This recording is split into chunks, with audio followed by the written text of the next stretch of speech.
Ninakusalimu kwa jina lipitalo majina yote, jina la Bwana wetu Yesu Kristo. Karibu katika mfululizo wa masomo ya kesha la asubuhi, leo ikiwa ni Novemba 19 mwaka wa 2025. Somo la leo linasema Kristo alinena kama kuhani. Limejengeka katika kitabu cha Injili kama ilivyoandikwa na Mathayo sura ile 23 aya ya 37. Neno la Mungu linasema, Yerusalemu, Yerusalemu, wauaye manabii na kuwapiga kwa mawe wale waliotumwa kwako. Ni mara ngapi nimetaka kuwakusanya pamoja watoto wako, kama vile kuku avikusanyavyo pamoja vifaranga vyake chini ya mabawa yake, lakini hamkutaka. Tuombe. Mtakatifu, mtakatifu, mtakatifu Baba yetu uliye mbinguni, watoto wako wa kiume na wa kike tumekuja miguuni pako. Tuna haja mbalimbali ambazo tumezileta kwako. Tuna maombi mengi ambayo tunatamani uingilie kati. Mioyo yetu imekuwa mizito kwa uchungu. Leta faraja mioyoni mwetu. Tusamehe dhambi zetu. Tunaleta kwako mzigo huu. Tunauleta kwako Bwana, utusaidie. Ahadi zako ni za kweli. Kila mmoja wetu anapoendelea kudai ahadi hizo, ukamtendee sana mapenzi yako. Ninakushukuru kwani wewe ni mwema. Ninakushukuru kwa maana fadhili zako ni za milele. Enda nasi siku ya leo katika jina la Yesu. Amina. Kristo alinena kama kuhani. Kristo alinena hayo kama hakimu kwa wale waliokuwa mbele yake. Sauti yake, ambayo mara nyingi ilikuwa ikisikika kwa upole na kusihi, sasa ilikuwa ikisikika ikikemea na kuhukumu. Wasikilizaji wake walitetemeka sana. Mvuto uliosababishwa na maneno yake na ule wa mwonekano wake usingeweza kufutika kamwe. Hasira ya Kristo hasa ilielekezwa kwa unafiki, dhambi za wazi zinazotendwa na watu wakijiharibu wenyewe na kuwadanganya wengine na kumdharau Mungu. Katika fikra za udanganyifu za makuhani na wakuu, aliona wakala wa shetani akiwa kazini. Makemeo yake juu ya dhambi yalikuwa makali na yanayouchunguza moyo, lakini hakunena maneno ya kulipiza kisasi. Alikuwa na ghadhabu takatifu dhidi ya mkuu wa giza, lakini hakudhihirisha hasira yoyote yenye harara.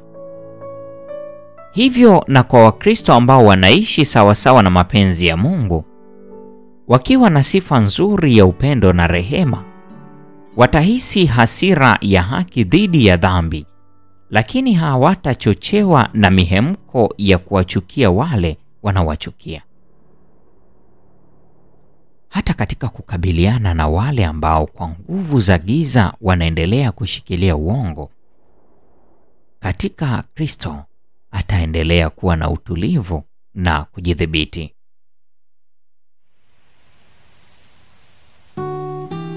Huruma ya kimbingu ilionekana usoni pa mwana wa Mungu alipolitazama mara kwa mara hekalu na kisha wasikilizaji wake.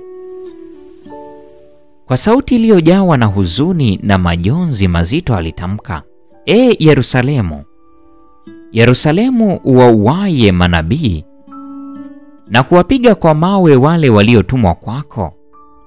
Ni mara ngapi nimetaka kuwakusanya pamoja watoto wako, kama vile kuku avikusanyavyo pamoja vifaranga vyake chini ya mabawa yake, lakini hamkutaka. Hili ni pambano la utengano katika maombolezo ya Kristo. Moyo wa Mungu mwenyewe ndio unamiminika. Mafarisayo na Masadukayo walinyamazishwa kimya. Yesu aliwakusanya wanafunzi wake wakatoka hekaluni. akiwa sio kama mtu aliyeshindwa, bali kama ambaye ametimiza kazi yake. Aliondoka akiwa mshindi kutoka katika pambano. Vito vya ukweli uliotoka katika midomo ya Kristo katika siku hiyo yenye mambo mengi vilithaminiwa na kuhifadhiwa katika mioyo ya wengi. Kwao mawazo mapya yalichipuka na historia mpya ikaanza. Baada ya kusulubishwa na kufufuka, watu hawa walijitokeza mbele na kutimiza agizo walilopewa na Mungu kwa hekima na bidii iliyolingana na ukubwa wa kazi. Walibeba ujumbe ambao ulivutia mioyo ya wanadamu, ukidhoofisha ushirikina ambao kwa muda mrefu ulihafifisha maisha ya maelfu. Mbele ya ushuhuda wao, dhana na falsafa za wanadamu zilikuwa hadithi za kubuni. Kulikuwa na matokeo makubwa yaliyotokana na maneno ya Mwokozi kwa kundi hilo lililokuwa limetekewa katika hekalu la Yerusalemu. Tumaini la vizazi vyote, ukurasa wa 228 hadi 229. Hili ni gombo la pili.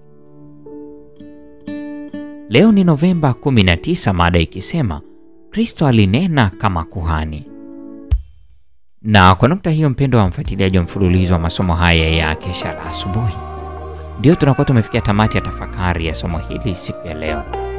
Neema ya Bwana wetu Yesu Kristo, pendo la Mungu na ushirika wa Roho Mtakatifu dumu kwa pamoja nasi sasa na hata milele.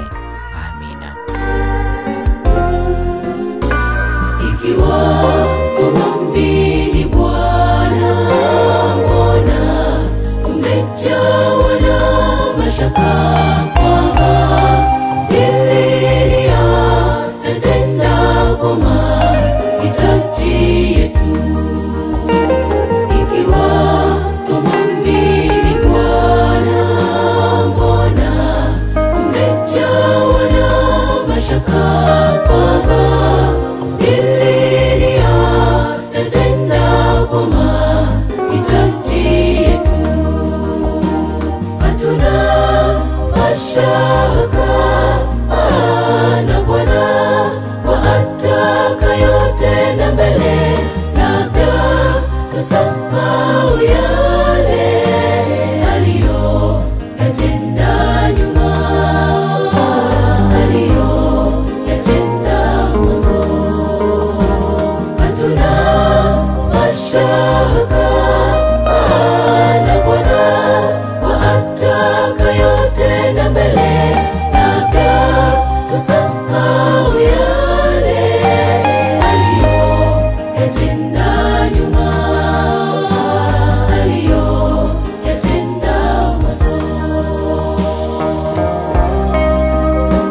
Bwana ataka yote na mbele